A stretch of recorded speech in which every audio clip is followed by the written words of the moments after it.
કે હવે આપઘાત સિવાય કોઈ મારો રસ્તો નથી સાહેબ, હવે આપઘાત સિવાય કોઈ મારો રસ્તો નથી.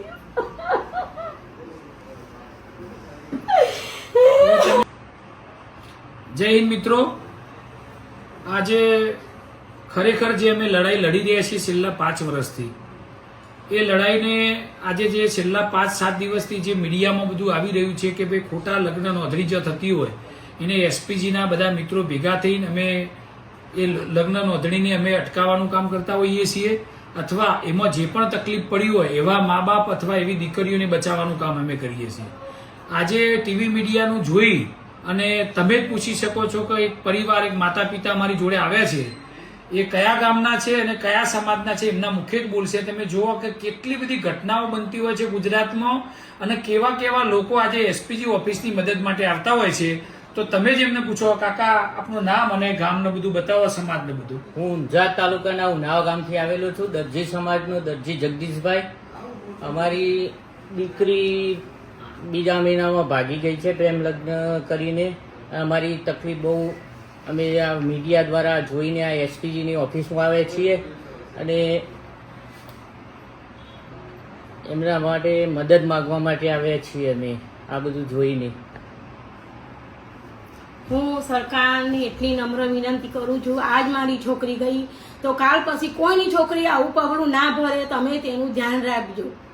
બસ મારે છોકરીની બહુ મને તકલીફ થઈ. 10 મહિના સુધી હું રડીને અડધી થઈ ગઈ છું. એમ થાય છે કે હવે આપઘાત સિવાય કોઈ મારો રસ્તો નથી સાહેબ, હવે આપઘાત સિવાય કોઈ મારો રસ્તો નથી. તમે મિત્રો સમજી શકો છો કે એક માતાની વેદના કેટલી થતી હોય. તો જેને દીકરીઓ હોય એને ખબર પડે, જેના ઘેર આગ લાગે એને ખબર પડે કે શું કરવું જોઈએ. એટલે સરકારશ્રીને પણ વારંવાર અમે વિનંતી કરતા હોઈએ છીએ અને ગુજરાતના એસપીજીના અને પાટીદાર સમાજના કેટલા આગેવાનો આજે આ લડાઈની અંદર લડી રહ્યા છે કે ભાઈ માતા પિતાનો આવડી મોટી દીકરી કર્યો. તમે જોઈ શકો છો કે દરજી સમાજના માતા પિતા છે. આજે દીકરીના માતા પિતા આજે ટીવી મીડિયાની અંદર જોઈને આજે એસપીજીની ઓફિસ માટે એટલા માટે આવે છે કે એમને વિશ્વાસ છે કે જે એમની દીકરીને ભગાડીને લઈ ગયો છે એ કઈ પ્રવૃત્તિ કરતો નથી, કોઈ નોકરી ધંધો કરતો નથી અને કાયદાનો દુરુપયોગ કરી આજે એ એમની દીકરીને ભગાડીને લઈ ગયો છે. 10 મહિનાથી એમના કોઈ સમાચાર નથી. પોલીસ સ્ટેશનમાં અરજી આપી છે તો એના પોલીસ તરફથી પણ કઈ મદદ મળી નથી. હવે અમે જ વિચારી રહ્યા છીએ કે આવા તો એટલા બધા કેસો અમારી જોડે આવે છે કે ભાઈ અમે કઈ રીતે આપણા આવા પરિવારની મદદ કરી શકીએ.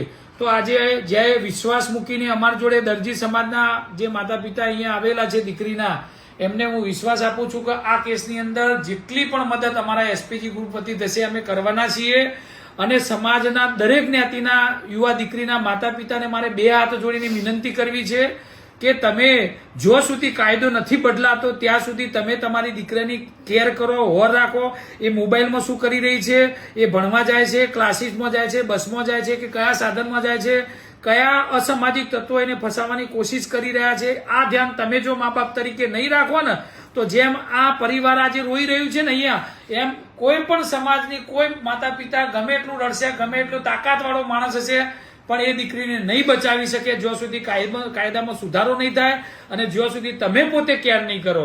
એટલે બધા માતા પિતાને મારી વિનંતી છે, ભાઈ બહેનોને વિનંતી છે કે તમે તમારી દીકરીની ઓર રાખો, તમે તમારી બહેનની ઓર રાખો અને જ્યાં સુધી કાયદાની અંદર અમે લડત ચલાવી રહ્યા છીએ ત્યાં સુધી તમે આ રીતે જાગૃત રહો. અને અમે જો પણ આ કાયદાની લડત માટે જો પણ તમને બોલાવીએ તો તમે મહેરબાની કરીને અમને સાથ સહકાર આપો. જય ભારત, જય હિન્દ, ભારત માતા કી જય.